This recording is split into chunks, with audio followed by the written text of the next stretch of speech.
कोलकाता में कोयला या लकड़ी का चूल्हा चलाने पर पाबंदी। कोलकाता में अगर कहीं भी कोयला या लकड़ी का चूल्हा चलाया तो जेल की हवा खानी पड़ सकती है। शहर में माहौलियाती कारकुनों की तवील वक्त से की जा रही अपील पर अमल करते हुए कोलकाता पुलिस ने सड़क के किनारे खाने पीने की जगहों पर इंतहाई आलूदगी फैलाने वाले कोयले या लकड़ी के चूल्हों के इस्तेमाल के खिलाफ सख्त कार्रवाई करने का फैसला किया है। सिटी पुलिस हेडक्वार्टर ने शहर के तमाम ट्रैफिक गार्डों को अपने दायरा इख्तियार के इलाकों में सड़क के किनारे ऐसे बावर्ची खानों की फहरिस्त तैयार करने की हिदायत दी है।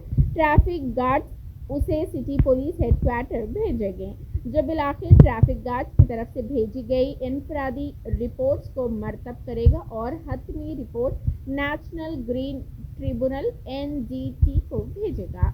एक अंदाजे के मुताबिक कोलकाता में 10,000 स्ट्रीट फूड फरोश हैं। उनमें से ज्यादातर कोयला या लकड़ी के तंदूर इस्तेमाल करते हैं।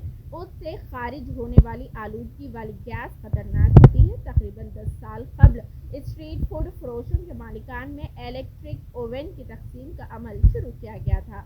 ये अमल कोलकाता के शुमाली मज़ाफ़ात में वाक़े सालेट लीग से शुरू हुआ। फिलहाल सिर्फ 750 स्ट्रीट फूड फरोश इलेक्ट्रिक ओवन के साथ काम कर रहे हैं, जबकि दीगर कोयले और लकड़ी की तंदूरों से काम कर रहे हैं और कुछ मिट्टी के तेल से काम कर रहे हैं।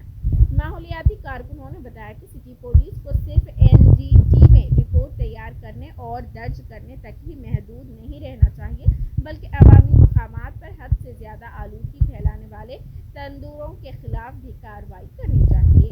साथ ही कारकुनों का ख्याल है कि पुलिस को भी इस मामले पर मुसलसिल आगाही मुहिम शुरू करनी चाहिए, जबकि रियासती हुकूमत को कुछ माली इमदादी स्कीमों पर गौर करना चाहिए ताकि फरोख्त कुनिंगान को कोयला या लकड़ी के तंदूरों को इलेक्ट्रिक ओवन से बदलने में